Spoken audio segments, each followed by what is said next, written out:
Um, and so we're going to get going with the presentation today. So today we're honored to have Andrew Hawk from Phoenix Recycling. Also, you might know him or recognize him from Timber Age Systems and just kind of being a Durango person. Super excited to have this presentation by Andy Hawk to give us some more info on some really cool biomass, wood utilization, compost, recycling things going on over at Phoenix. And so we'll have some questions at the end. And then also, I'd say if there are questions along the way, you can type those in the chat and we can moderate or just push those to the end. So thanks so much for being here, Andy, and it's all yours. Thanks, Alex, and thanks, Ashley, for inviting me.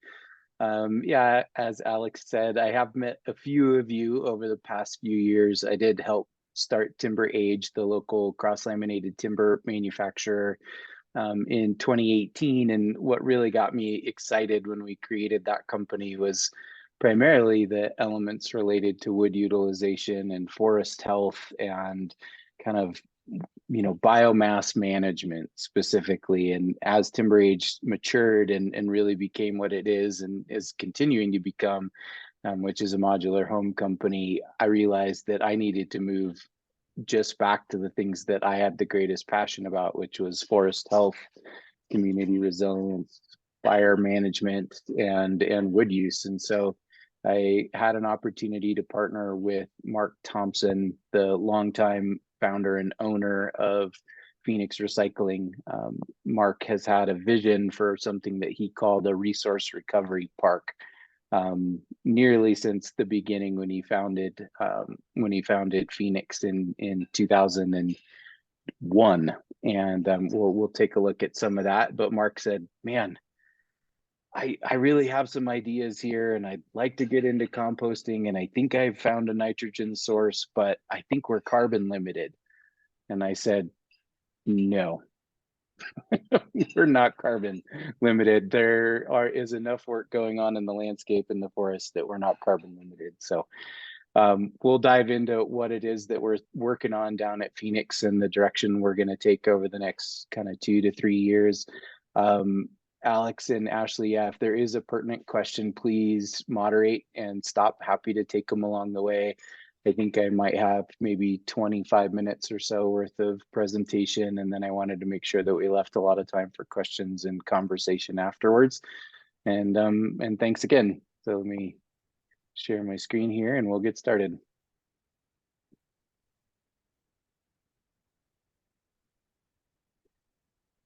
So can I get a thumbs up there, Ashley? He's perfect.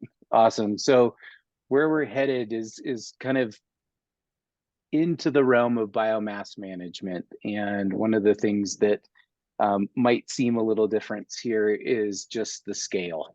The scale that is going to be required to really take both advantage and manage the amount of material coming from different forms of fire mitigation work is going to be it's going to require some space. So just as background, these are things I know you guys are all really familiar with, but I found this photo out of Montana. My dad had sent me this about a year ago from the bootleg fire, of what fire is doing when thinning only is involved and thinning versus prescribed fire and versus no treatment. I mean, it's pretty dramatic when you see these landscapes. And I know that you all are working really in that realm of thinning and thinning with fire and trying to make sure that your representative communities are as prepared as can be.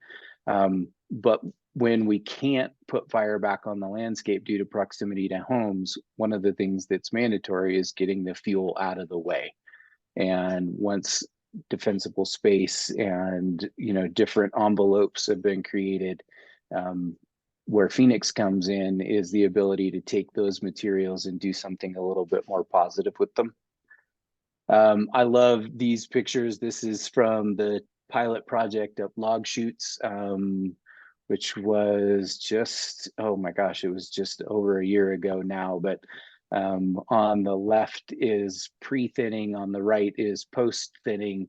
And you can see the amount of litter still on the ground, and that particular prescription did have some lop and scatter, but it also had some big slash piles. And one of the things I think we all understand about slash management right now is that the ability to burn is getting harder and harder, just due to fuels conditions, climatic conditions, tolerance for our smoke in our neighborhoods. Especially as our community has grown, there are folks that may not have come from communities where smoke was a little bit more normal or just unfamiliar with it. So trying to deal with slash through fire alone is also representing a little bit of a challenge. So those are the kinds of things we're considering when thinking about what to do at Phoenix. So just as background, Phoenix Recycling, like I said, was originally founded in 2001 in Three Springs, actually, and it eventually grew up in Three Springs and needed to kind of move out and onto its own. Mark was able to purchase about a 30-acre parcel down County Road 307, just past the gas plants, right before it drops off onto the Florida River. And so it's zoned industrial. It is in conformance with the plan for the Florida Mesa and the county's overall development plan. It's seen as a development hub. And the nice thing is, it's nestled next to the gas plant. So it's okay for things to be a little louder, a little noisier, a little messier, and not have a negative impact on some of the communities. And so right now, about 5 acres of the 29-acre parcel is developed. There's a 15,000 square foot recycling facility out there, and a couple little temporary offices. But in general, the parcel that it sits on is totally undeveloped. And so right now, the facility processes an enormous amount of commingled recycling waste and garbage from primarily areas outside of Durango. And it was the first in the state to be a facility that managed commingled construction waste and recycles construction waste. And we've got a couple of pictures of that. But it currently has 13 full-time employees and 9 part-time employees. And there's been this vision for what would a resource recovery park look like? And that just natively involved the management of wood waste. So that's the 15,000 square foot recycling center. In the background of that photo, in the foreground is the remainder of that acreage. That's the land that will be developed to become what we're calling a woody biomass management facility and sort yard. We don't live in a community where there's so much timber production or so many sawmills where a traditional sort yard makes as much sense. Big sort yards are typically found in the Pacific Northwest or in the Southeast, where you're getting multiple different species. You've got different sawmills to send different types of saw timber to. It's a little bit different here. And so we're calling it a woody biomass management facility. We're hoping to work with the county to permit a facility capable of managing like 15,000 green tons of wood waste annually. And you'll see a note there on the slide about biosolids. That's actually the material from the Santa Rita wastewater treatment facility. And as we amend a CDPHE permit to allow for composting, the goal there is actually to take all of the biosolids from the wastewater treatment plant that are currently landfilled and use those as the nitrogen source for the composting operation. But that's just a view of the facility from afar. So to do this is going to take bigger tools, things a little bit bigger than we have traditionally seen in our community. That is Mark standing in front of a Moorbark 3000 XT horizontal grinder. And he joked today when he saw this picture, he has his head down and he said, clearly he was thinking, oh my gosh, what have we just done? Because we did just purchased this piece of equipment. It will be here and operational in about 4 weeks. But this is very similar to the horizontal grinder that the Boulder County slash yard and wood management facility uses. This is actually just one size larger than the one that Boulder uses. But we decided on this particular machine after talking to a lot of regional folks, both at kind of the HOA level and then through State Forest Service and up to federal projects. This machine can be folded up, put on a lowboy trailer, hauled behind a semi, and still meet road limitations for temporary roads for forest projects. And since it's tracked, it can actually go up temporary roads into areas that where the Forest Service is working on larger projects. Because one of the ways we want to use this is actually for the management of topwood branches slash from potentially even commercial timber sales, where it just doesn't make sense to do pile burning from a remediation standpoint. So this is a horizontal grinder, totally different than a chipper, not just in size and in weight and scale, but I actually have some pictures of the guts of it we can take a look at. But here's a quick video of it in operation. We ran up to Colorado Springs a few weeks ago to watch the actual machine that we purchased work. And so this is it managing just mixed, dirty, green debris from a number of different projects, but things that are coming from in and around homes are ending up at a facility. And then you can see some construction wood in the background there too. But this machine can manage up to 24-inch diameter logs. It can manage things all the way down to pine needles if need be. Ideally, it likes it mixed. We can change screen size to actually determine the size of the chipped or ground material that is coming out. Alex was asking me some great questions about it earlier. It does have a magnet on it, so it does remove metal. Plastic contamination here is actually the more difficult thing, especially with sort of mixed urban green waste. It'll just go right through absolutely anything. But removing plastic bits after the fact is actually the harder part. So in this instance, you can see it being run essentially by just the excavator operator. We also have an excavator at Phoenix. Hey, Don, can you And come up here? and the gentleman in the excavator there actually has the remote control for the grinder to be able to operate the grinder from the inside of the cab of the excavator if necessary. But this is actually a device we bought. And one of the first things is it is a grinder, not a chipper. So chippers work on really nice knives and are a little bit more delicate and produce a really nice fine chip. But they also are more delicate, and they often have to be hand fed, or the material may have to be sorted a little bit more. Grinders work off of a hammer mill, and this is actually the inside of that grinder. This is the hammer mill itself. Those are big hardened teeth, and so it just mashes its way through this material. In this particular picture, it's got a 2-inch screen on it, so it actually is producing a finished product that is less than 2 inches in size, which is a fairly small, fine material. It might actually be too small for some of, like, if you've got a job where it calls for broadcasting the material after the fact. So we have 2 different screen sets for it. One's a 2-inch screen, one's a 4-inch screen. We can mix and match those screens, but to create a finished product that's a little bit larger.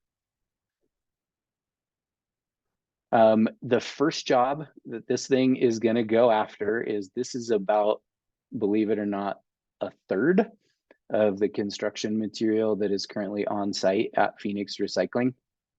And so the first job that that grinder is going after is to take all of the construction debris and turn it into landscape mulch. So busted up pallets, end cuts from framing, not so much demolition debris, but there is some. But this is what ends up in the kind of big red Phoenix recycling bins that you guys often see at construction sites. And under the existing permit for the existing facility, we are allowed to manage construction wood. So Phoenix has been in the habit of grinding this material up, and there's a mulch pile down at Phoenix. And folks often avail themselves of some free mulch from time to time.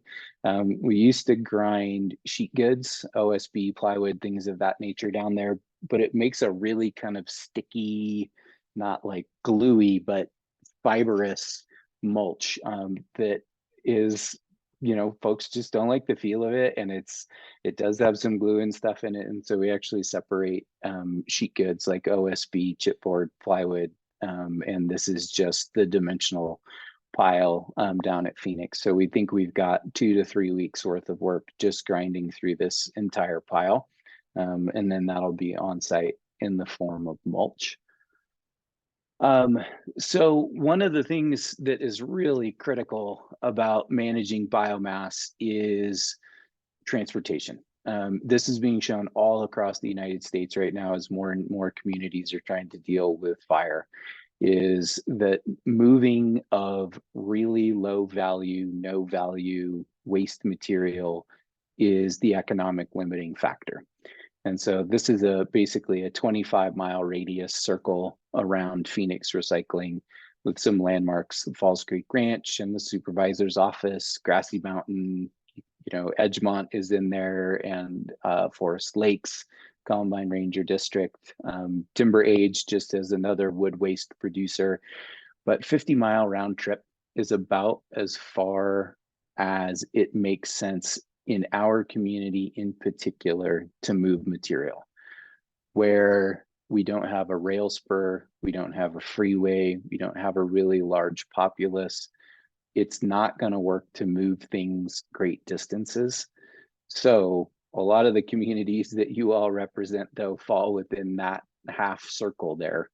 And it is our intent to continue working with Wildfire Adapted and a number of the other local initiatives to figure out when and where our operation is going to make sense to engage with the projects that you guys have going.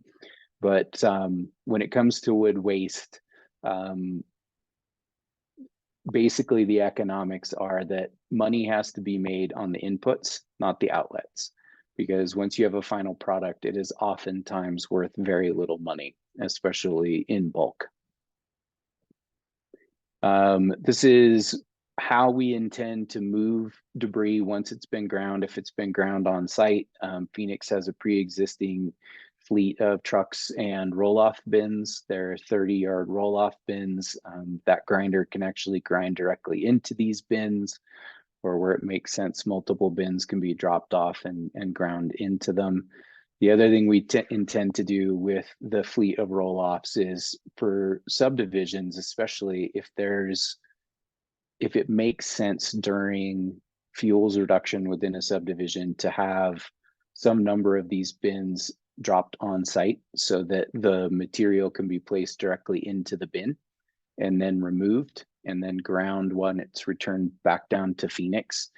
That is something we think might work within a subdivision, rather than bringing the grinder out to the subdivision and trying to grind within the community itself, is to pack these bins full of green material and wood waste and actually take that material back to Phoenix and grind it down at our facility, where it's not going to be as disruptive to some of the homeowners.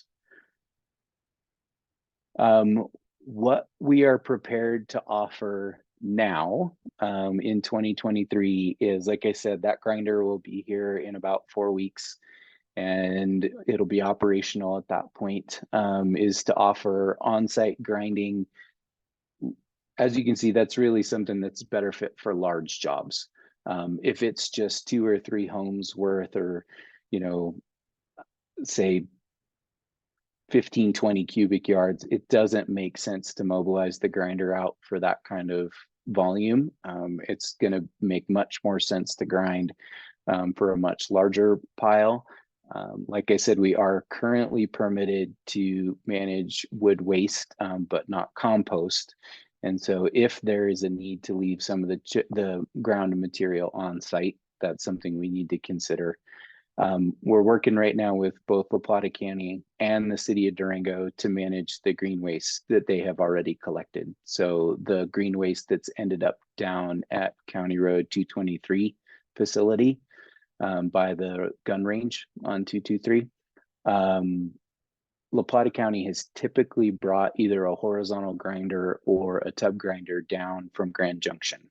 And that can run upwards of $40,000 a week to rent that particular tool. And so we're working with Leslie Jacoby over at the county right now on an alternative to that, to actually use our grinder to grind the material that's at 223. We're talking to City Durango about something similar. And then the Montezuma County landfill that does already compost their biosolids, they too have a big green waste depot at the landfill in Cortez, and they too have been renting a grinder and bringing it down from Grand Junction, and they're interested in working with us potentially to grind the material for Montezuma County. And we just have initiated a conversation with Archuleta County as well, because their landfill also has a bit of a green waste depot. In 24 and 25, we'll expand quite a bit into the ability to do some more work, really get heavily into, grind and remove versus grind and leave. And then for debris removal, to take those 30-yard roll-offs for some of the smaller jobs, and then get more heavily invested in green waste and kind of fall cleanup activities, resulting in some composting.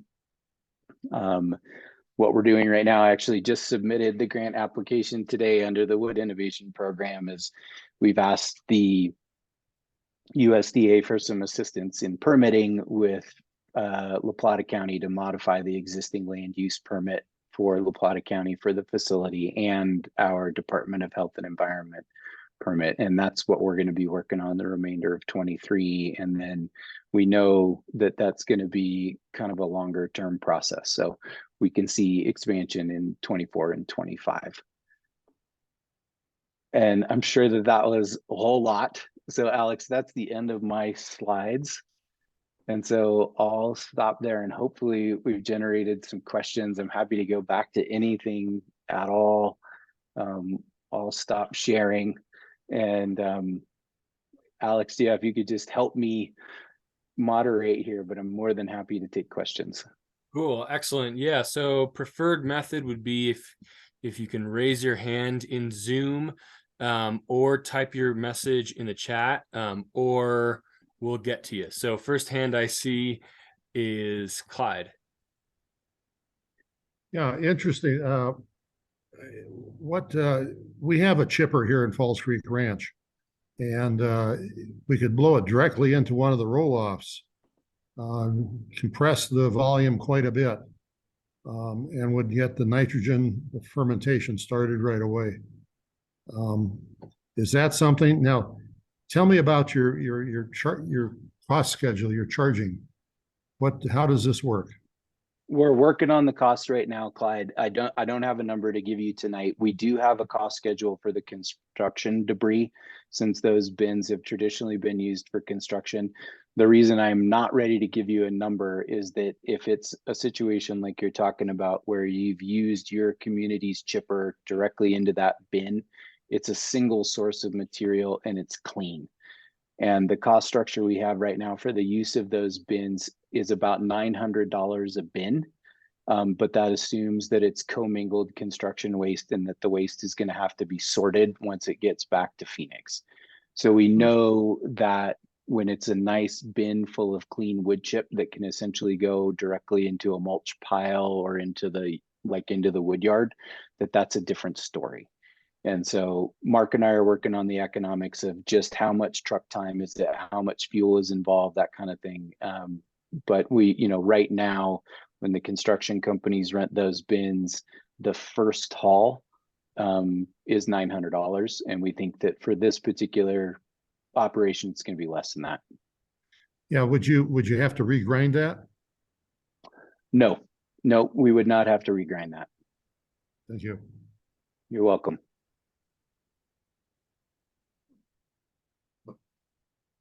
Excellent. Anybody else out there? You can raise your hand or just unmute. Oh, I see John Westrup has a hand up.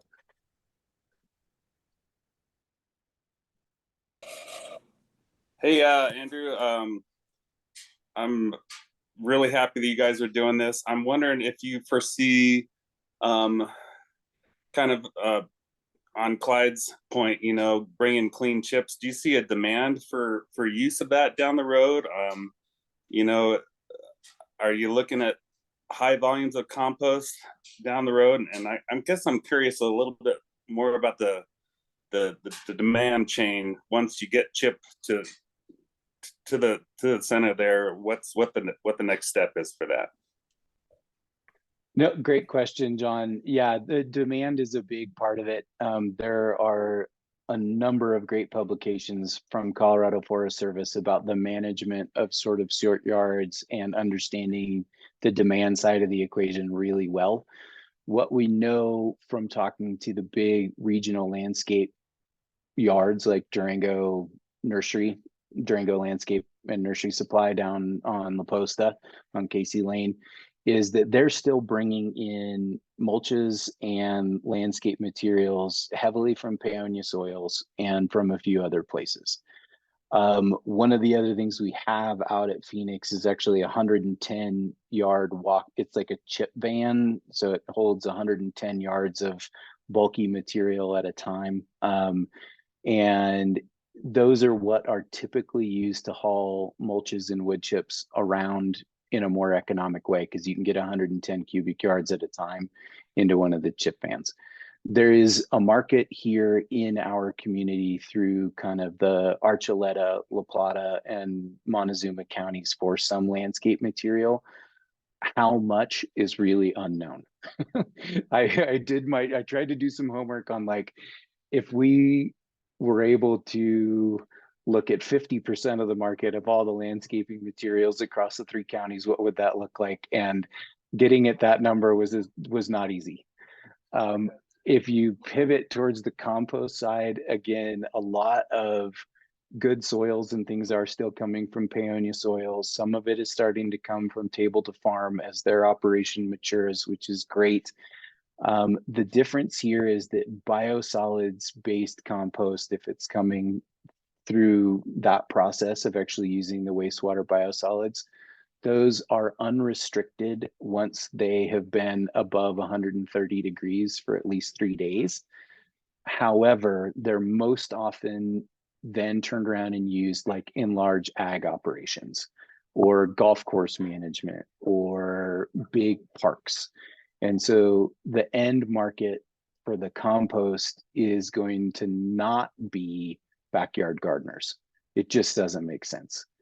A1 Organics, which is Colorado's largest compost company, they do have a biosolids compost line. They're north of Denver, and the majority, I mean, they're into hundreds of thousands of yards, but that's the Front Range.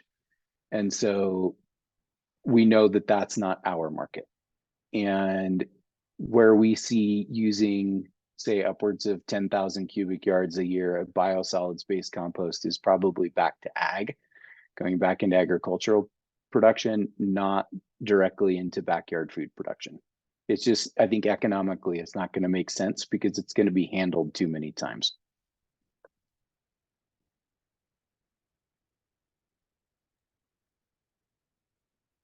Awesome. Let's see, I'm looking at the, yeah, I'm watching, Alex. I was looking over here.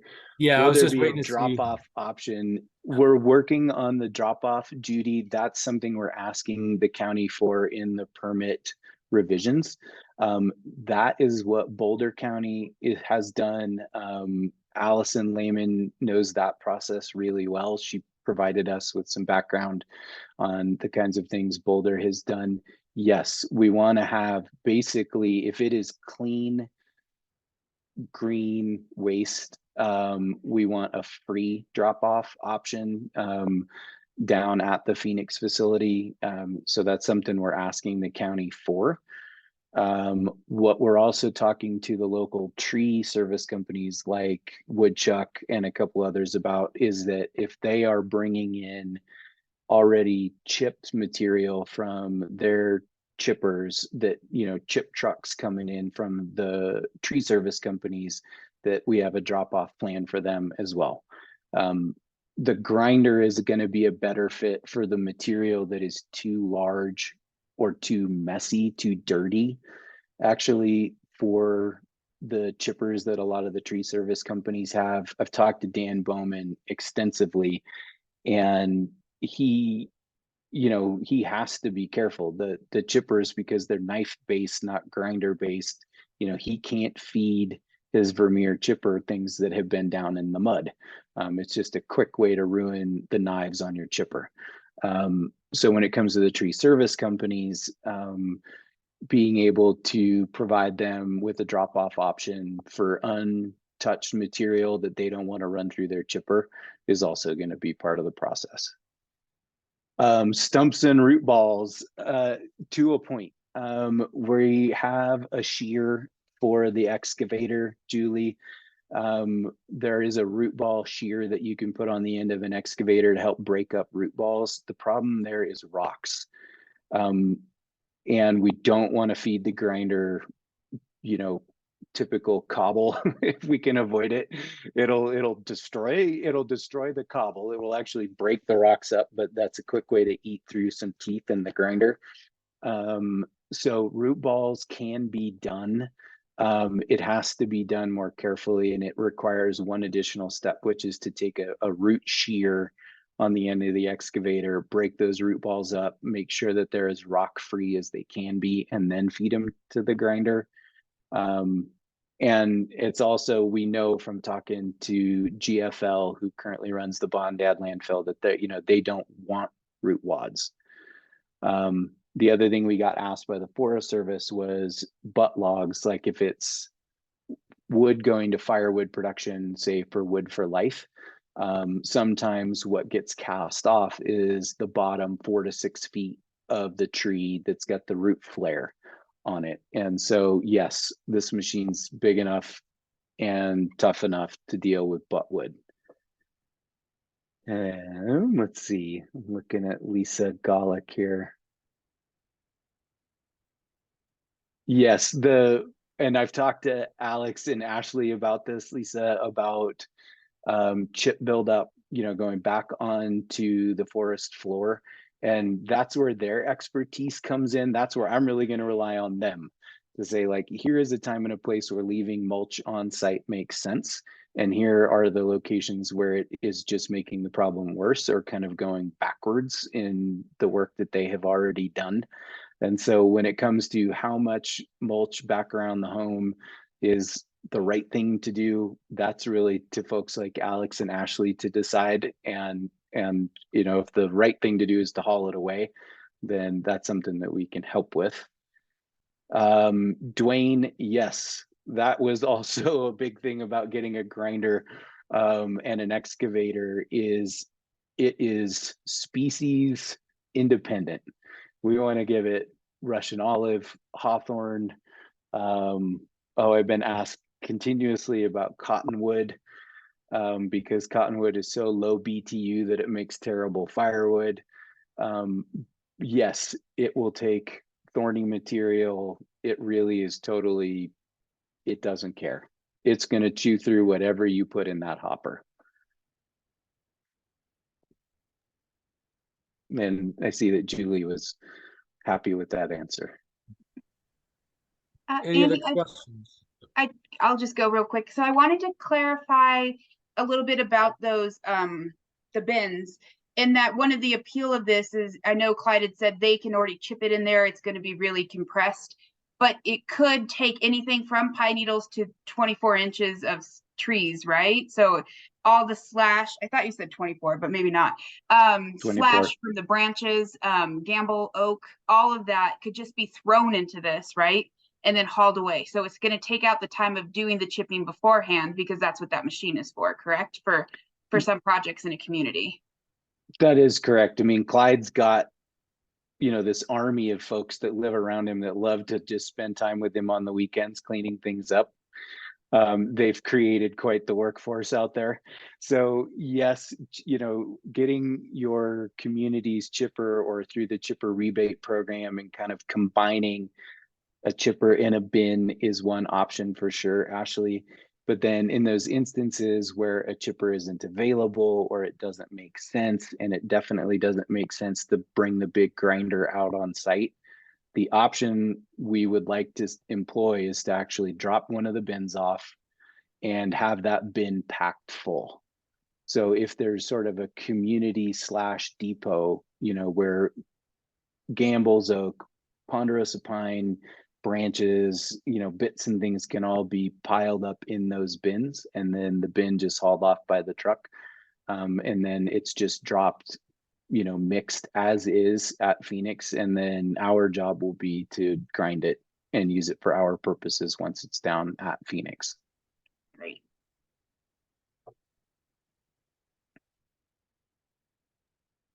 Anybody else on the line? Feel free to unmute yourself.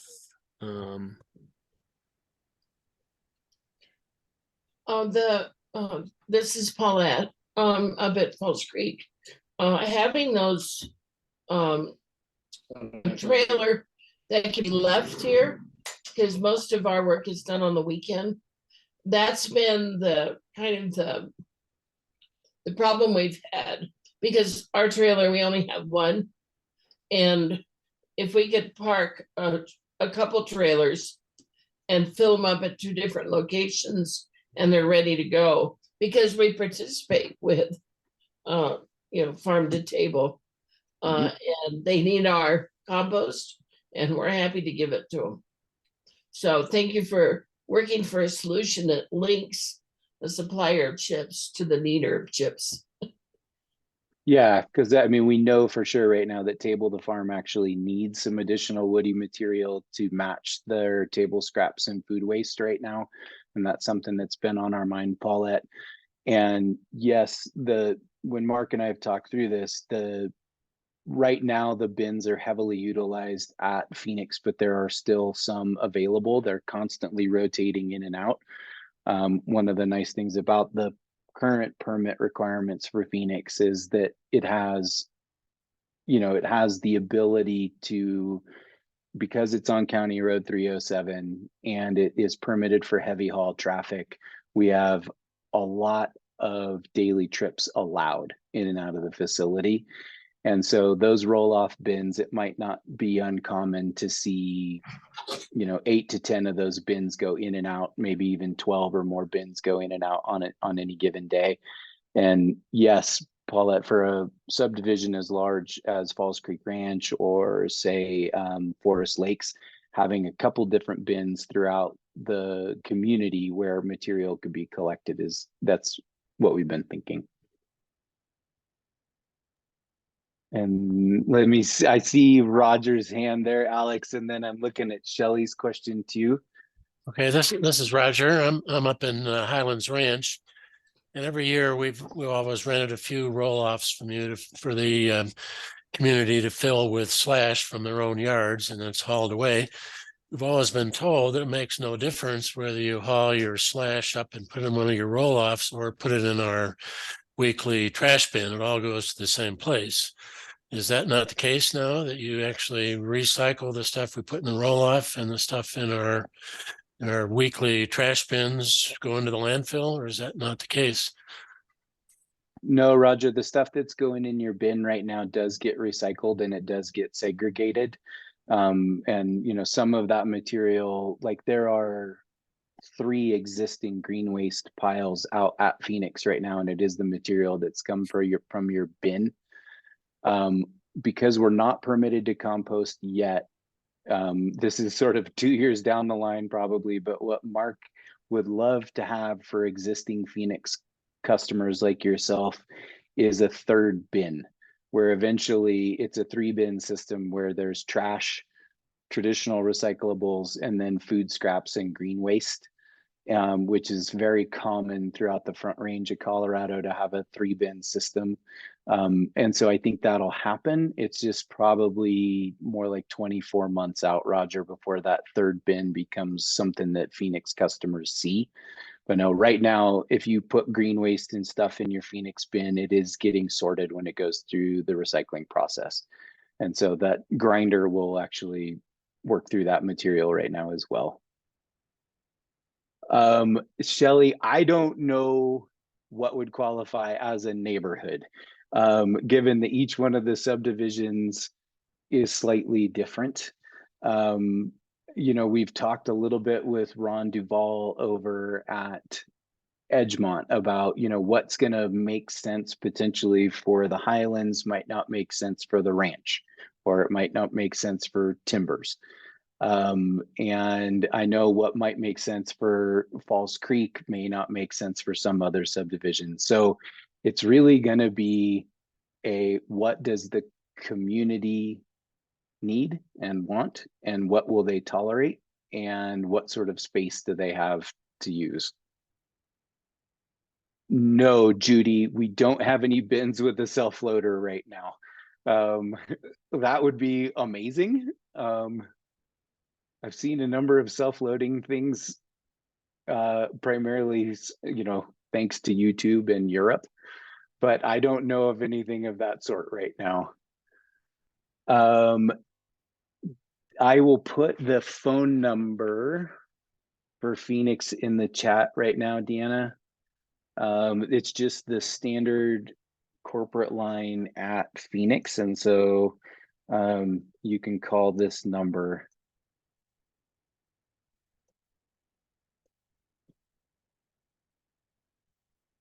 Clyde's got his hand up again. Oh, you're on mute there, Clyde. Just going to say that if your HOA has a backhoe, a opposable thumb claw works well to help, you know, load. Because loading is so hard, but unloading a packed bin is really hard. And I guess, Andrew, how do you unload those great big roll-offs if they're just full of branches and logs and that sort of green material? That's really easy with the transport trucks, Clyde. Those are hook and load bins rather than traditional tail roll trucks. So they don't just winch up over a roller on the tail. There's a hook on the front, or there's actually a bar on the front of those bins, and the trucks have a hook. So they can pick up the front of that bin and tilt it up almost at a 45-degree angle and just shake the material right out. So say when the material comes into the yard right now, for it to go into the recycling process, those trucks just back up into the recycling facility, lift the bin up at about a 45-degree angle and slide the material out onto the floor, which is where it begins its sorting process. And so we'll do the exact same thing with wood waste. It'll just go outside into the wood yard versus inside at the recycling facility. Thank you. You're welcome.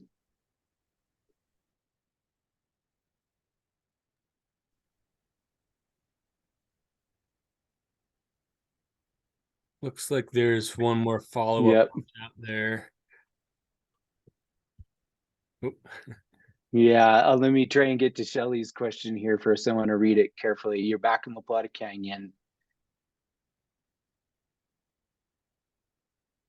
So the trash service and recycling service that Phoenix offers might not be available at La Plata Canyon. Shelly, I'll need to look. I don't know how to answer that question this evening. I can get back with these folks. But when it comes to managing wood waste, especially things from fuels mitigation, we are willing to travel further and to bring a bin out. And so, no, it is not limited to just existing Phoenix customers or just within La Plata County. We do need to be considerate about how far we're going to go. You know, we've had questions of, can you run all the way over to the far side of Archuleta County? Probably doesn't make sense. And you've got folks like J.R. Ford and others over there who are doing some similar work. Also the same, wouldn't make sense to run over to the far west side of Montezuma County unless it was for a really large amount of material. But what I can commit to do is to sit down with Mark tomorrow, talk about La Plata Canyon specifically, and get some information back through Alex and Ashley to share with you guys. The existing 30-yard roll-offs, that top wall is about 7 feet tall. And Carol, that was one of the decisions to go with 30-yard bins instead of 40-yard bins, is it's not terribly difficult for a human to just toss into a 30-yard bin. 40-yard bins, it's just way too tall. But there is the backside of those 30-yard bins does open. So they can be left with one of the short walls of the bin open to facilitate filling.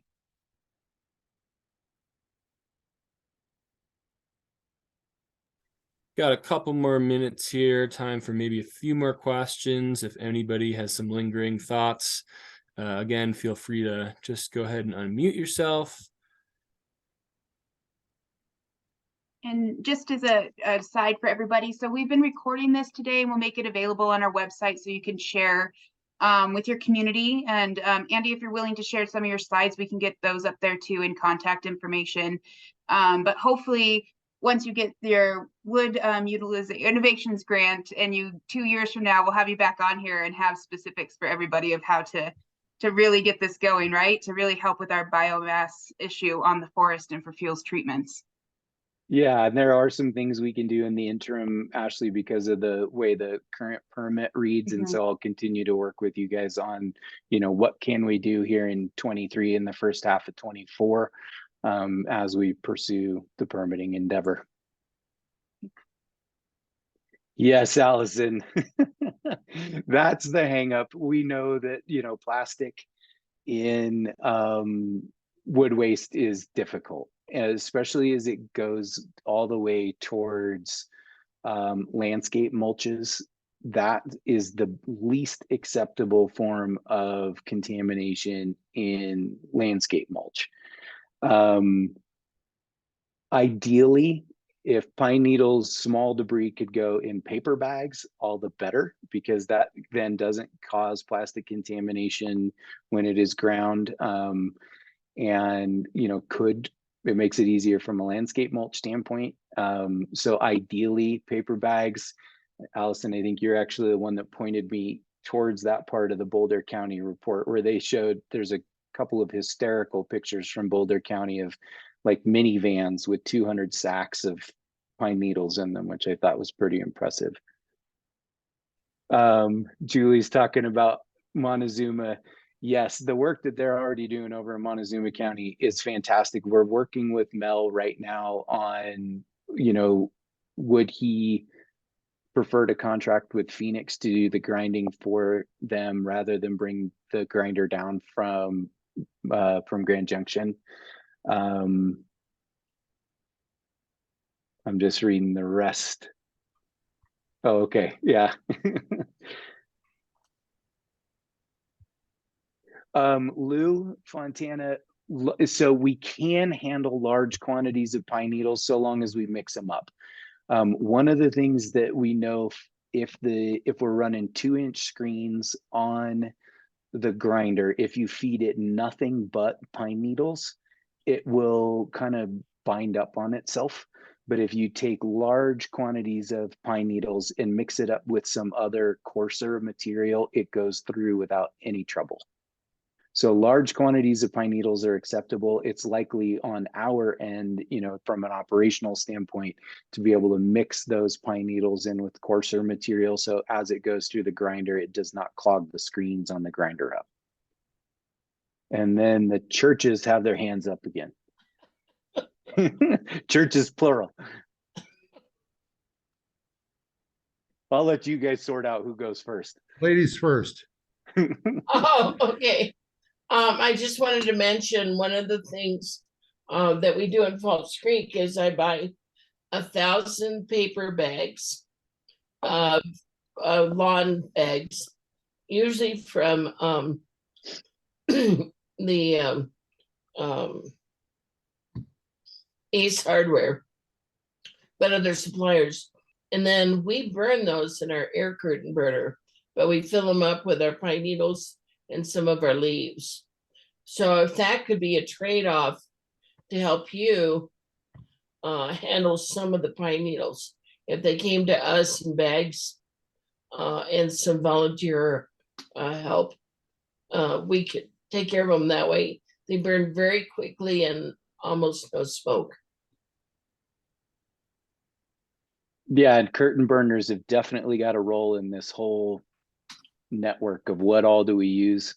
Knowing that Falls Creek's got a curtain burner, Upper Pine's got a curtain burner, Durango Fire's got a curtain burner that they're still working on their kind of permitting and stuff for.